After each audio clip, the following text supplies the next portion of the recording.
today I want to talk about something else. I want to talk to you a little bit more personally than I was planning to do. I want to talk about a man that I read about this morning. I read in my devotions when I got up, I read the entire book of Ecclesiastes, written by Solomon, one of the greatest kings that ever lived. And he had a lot of good advice in there. And over, he used the expression, vanity, vanity, all is vanity. And the word vanity means a bubble that burst. Now, the Bible tells us that God loved Solomon and endowed him with many gifts. Because Solomon, when he was asked what he wanted for his reign and government as the head of a great nation, he didn't ask for riches or glory or power or strength. He asked for wisdom. And that pleased the Lord very much that he would ask for that. And God seemed to say to Solomon, I'm going to give one man the capacity to experience every pleasure, to have more wisdom, to gather more wealth than any man in the history of the world. And I'm going to dramatize the emptiness of riches and fame and pleasure and power. So first of all, Solomon was a man of knowledge. He had a PhD in many subjects. He said, I've gotten more wisdom than any man that's ever lived, and I have more wisdom than probably any man that will ever live.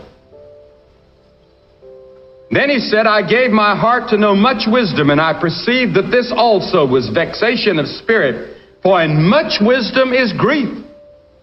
Vanity of vanity, all is vanity. I had one of the great mathematicians of the country come to me some time ago, and he was one of the most brilliant men in the country.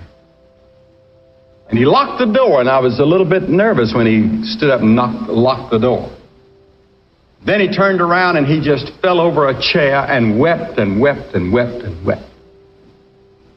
He said, Dr. Graham, he said, if I don't find relief for my soul and my heart today, I'm going to commit suicide tomorrow. He said, that's how mixed up and empty and frustrated I am. He told me about his family problems, his drinking problems, his drug problems, and all the rest, and yet a famous scientist. All of his knowledge couldn't help him with something else down inside. Secondly, Solomon gave himself much pleasure. He had the finest swimming pool the world has ever known. Listen, now this is all described in the book of Ecclesiastes. The pool was flanked by 12 lions of gleaming bronze, and it dazzled the eyes, the Bible says, of all that beheld it. He drank the finest wines in golden goblets. Solomon had many women. He had 700 wives and 300 concubines. With every imaginable device of pleasure and lust at his fingertips, he sat out under the stars one night and contemplated the emptiness of it all. And he said, it's vanity, vanity, all is vanity. It's a bubble that burst. It doesn't mean anything. It doesn't satisfy. And then thirdly, Solomon was the richest man that ever lived in the history of the world. Why, Onassis was a pauper on the shore of Iran compared to Solomon. The Bible says, now the weight of gold that came to Solomon in 1 year was 603 score and 6 talents of gold. That was just his personal income. 1 talent was worth $200,000. He had $80 million a year and no taxes to pay, no inflation. He had a stable of 40,000 horses. He sat on a throne of solid ivory overlaid with pure gold. I'm sure the governor's chair is nothing like that. His country house in the forest of Lebanon was 200 feet long, 100 feet wide, and 60 feet high. It was made of costly stones with a gilded porch 100 feet in length. Here's his daily grocery bill, all listed in the book of Ecclesiastes. 281 bushels of flour, 366 bushels of meal, 10 fat oxen out of the stall, 100 sheep, besides the deer and the fowl.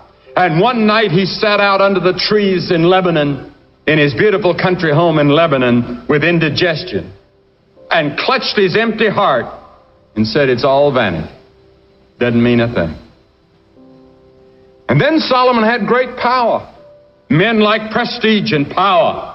And the Bible says, and Solomon gathered together the chariots and the horsemen, and he had 1,400 chariots and 12,000 horsemen, and he ruled the strongest country in the world.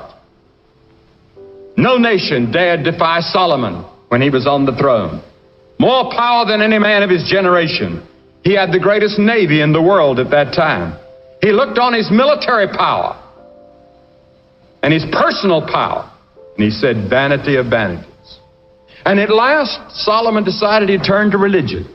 I'm putting religion in quotes now. He was going to build a temple to the glory of God. He says, I propose to build a house unto the name of the Lord my God.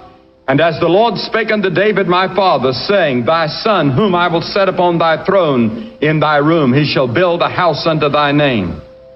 It took him 7 years to build it. 183,000 men worked to build that temple. It was made of white marble, so accurately cut that stones joined together as one stone. The roof was covered with solid gold. $12 billion worth of gold alone was used in that building. Never in the history of the world was there a building like Solomon's temple. And when Solomon said, Then I looked upon all the works of my hands, and on the labor that I'd labored to do, and behold, all was vanity and vexation of spirit, and there was no profit under the sun. He had turned in the wrong direction. Instead of giving his heart to God, he tried to build something that would dazzle the eyes and show the world how religious he was. And false religion can do that. But somewhere between the first and the last chapters of the book of Ecclesiastes, in the stillness of the night, Solomon, jaded by pleasure, surfeited by wealth, fed up with fame, sick of sham and pretense, satiated with power, discovered the deep, satisfying well of salvation. And he said this, Let us hear the conclusion of the whole matter. Fear God, keep his commandments, for this is the whole duty of man. Remember thy Creator in the days of thy youth, while the evil days come not, nor the years draw nigh when thou shalt say, I have no pleasure in them. You know, when Pope John Paul I died, the day he died, he was speaking to the Filipino bishops. And here's what he said.